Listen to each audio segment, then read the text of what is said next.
Hi, in this section we will start with Revit. We will learn how to start a new mechanical project, how to deal and link the architectural and structural models, and how to understand the architectural plan and the finishes. I will open Revit 2025. As I said before, you have to download Revit 2021 or later versions, as I saved the course models and families in Revit 2021 and you can't open them in older versions. If you have Revit 2020 or older versions, you will not be able to work on the course files. For me myself, I will use Revit 2025 in this course.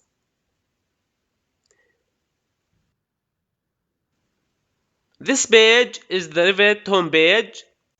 As you can see here, we have models and we have families. Model is the overall project where the family is a component inside the overall project, like the fan coil unit or the AHU, the air handling unit. We have open to open an existing project and a new to start a new project. We want to start a new project, so click on a new. In this window, Revit is asking us to choose the working template. Click on Browse, click on the arrow and go to Templates. These templates are the default templates from Autodesk. The template will have the saved settings and families for the project. This course is about mechanical systems design, so I will choose the mechanical default metric template. If you don't have the templates installed with your Revit on your machine, then I placed the template in the course folder in the template folder. You can browse to the template folder and choose it. This template contains the basic families needed to create the mechanical model. The default templates are divided into two categories. The first one is the imperial templates, uses British system of measuring like pounds, inches, feet, etc. The second category is the metric templates, uses international system of units SI, meter for length, square meter for area, and so on and so forth. In this course, we will use mainly the metric SI units and we will discuss other units in the course lectures. So I will choose this mechanical template and click on OK.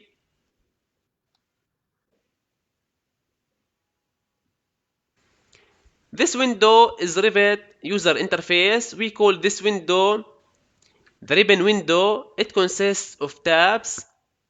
In each tab we have panels. I will skip the architectural, structural, steel and precast for now, and I will go to the system tab.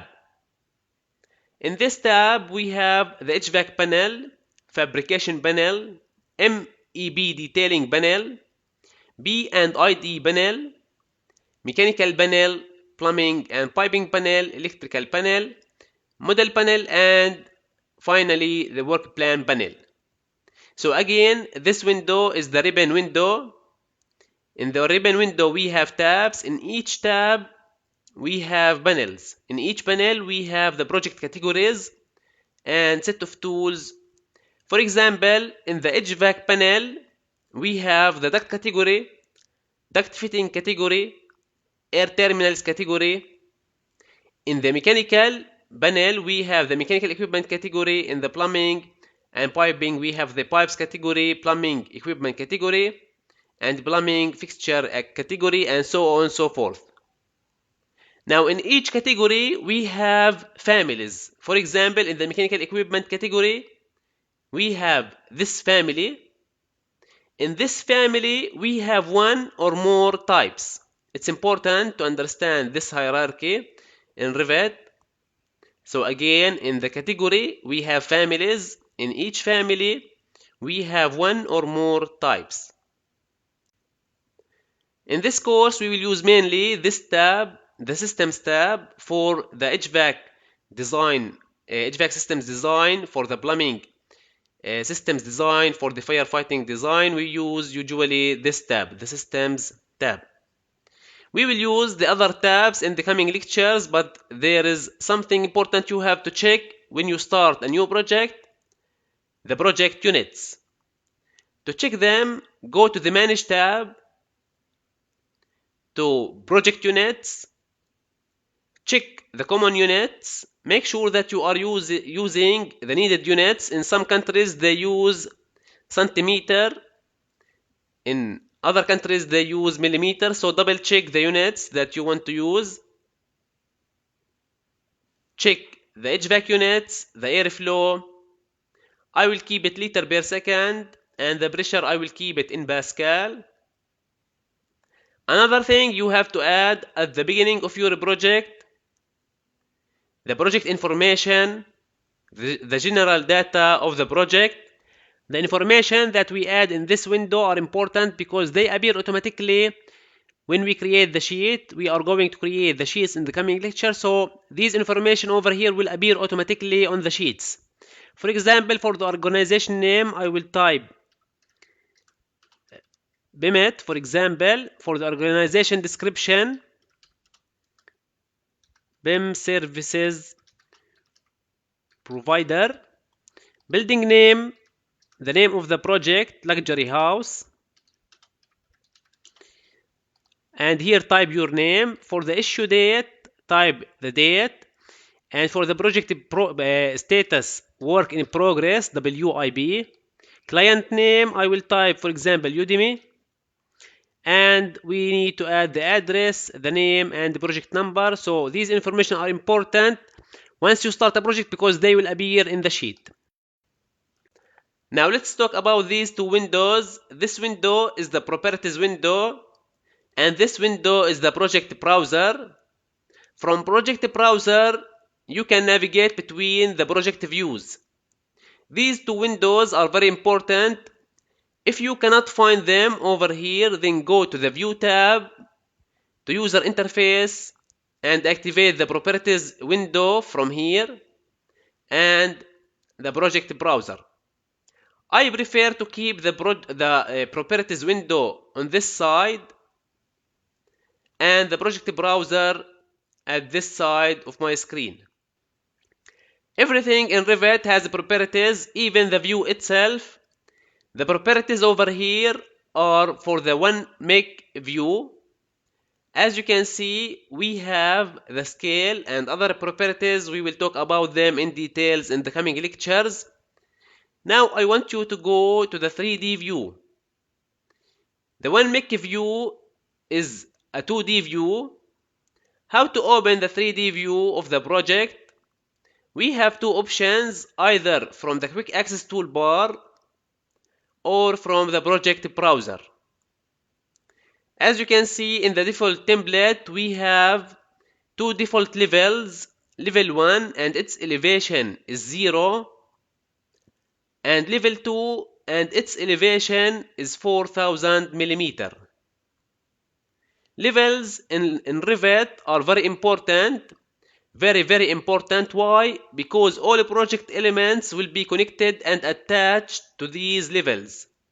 If you delete any level by mistake, all levels related or connected or attached to the deleted level will be deleted as well. The views in the project browser are also connected to the levels. If you go to the 1 meg view, the associated level is level 1. We can create unlimited number of views for one level. In the same floor for same level, we can create a view for HVAC, a view for plumbing, and a view for the firefighting. Let's have a quick example. Please go to the 1 meg view. Fit the view. You can fit the view by double pressing on the mouse wheel. As you can see, these symbols are for the elevations. You can use them to go to the elevations. As you can see here in the project browser, we have the east elevation, north elevation, south and west. So you can go to these elevations from these points by right click on one of them and then go to the elevation view. As you can see, this is the elevation view of the file. Now again, I will go to the 1 meg view, and I will go to the systems tab, and I will go to the mechanical equipment, and let's put one equipment in the workspace. Let's say this pump, M-inline pump. and I will choose the first type. As I said before, this is the family and this is the type. I will choose one of them and I will move my cursor to the workspace like this, and I will put it let's say over here in the workspace. But before placing the equipment, I want you to go to the properties and read them. We have the constraints for this family, where to put it. I want to put it on level 1, not on level 2. As you can see here, we have two levels because in the Revit default file, in the template file, we have two levels, level 1 and level 2. So you can choose among these two levels. Again, mechanical equipment and this pump, we have level 1 and level 2. I will choose level 1 because I want to see it in the 1 MIC view. If I choose level 2, then I will place it on the 2 MIC view, and as you can see now, we cannot see it on the mouse cursor. So I will change it back to level 1 and I will place it in the view associated with this level 1. And here we have the elevation from level. The elevation from level is the Z location of the level, the offset from level 1. Let's say that I want to put it at 1000 millimeter from level 1, the Z location, and I will place it. When I click on the mouse cursor over here to exit the command, as you can see, this is the pump. And if you go to the 3D view, as you can see, if you fit the view, as you can see, this is the pump. And if you go to the elevation, one of the elevations, as you can see, this is the pump. So you can notice that if you add any element to one of the views, it will appear in all other views. Fit the view. Now I will try to delete level 1. You can delete level 1 by going to the 3D view, select level 1 and delete from here, or you can go to the one of the elevations. We have this opened elevation. As you can see, the same level 1 which we selected in the 3D view is selected in this view. You can check the selected elements in Revit from here. As you can see, we are selecting one element, and if you click on this filter, we are selecting level. So you can delete it, click on delete. As you can see, Revit is telling us that by deleting this level, all these elements, all these views will be deleted from Revit. I will click on OK. As you can see, the 1 MIC view is deleted because the 1 MIC view was created based on level 1, and as you can notice that the pump is deleted too. I just want to show you the importance of the levels in Revit. Now I will undo. You can undo from here. As you can see, from the quick access toolbar, we call this bar the quick access toolbar. So till now we got to know for Windows, the quick access toolbar, the ribbon window, the properties window, and the project browser window. Now I will undo. As I said before, everything in Revit has properties. Now the activated properties are the properties of the elevation view. As you can see here, these properties are for the elevation view, for the east elevation. Now if you select the pump, as you can see now, the properties shown over here are for the pumps, and you can change the type from here. As you can see, if you want to change the type, you can do it like this, or you can change the family, the whole family, like this. As you can see, go to 3D view. As you can see, this is the equipment, and from here you can rotate the 3D view, and you can rotate it by holding your shift key on your keyboard and holding the mouse wheel. As you can see, this recycle symbol will appear on your workspace, and you can rotate the family.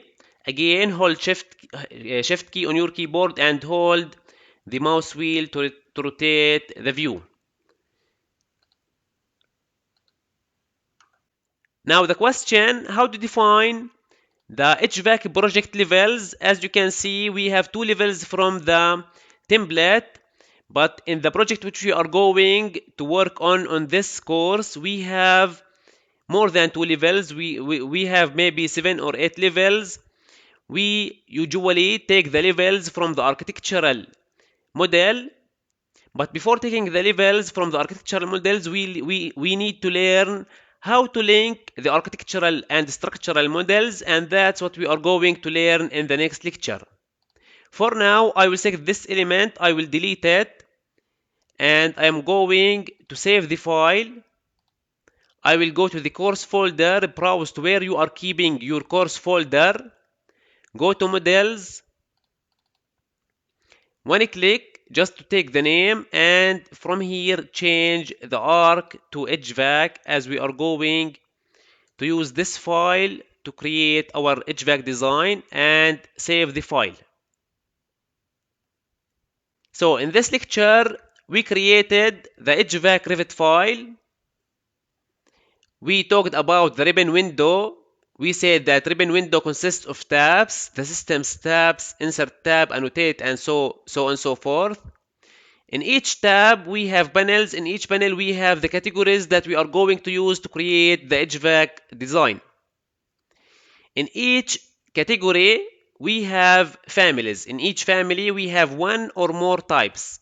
For example, in the air category, in the air terminal category, we have, for example, this family M-supply grill, and we have these three types.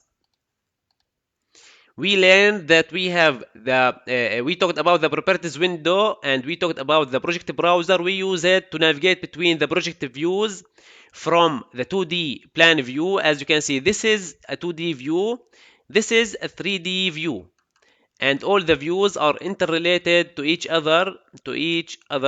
As you can see, this is the 3D view, and we have elevation views, and during the course lecture we will learn how to create more views, how to create one for the HVAC ducts, one for the HVAC pipes. We will learn how to create section. We talked about the quick access toolbar.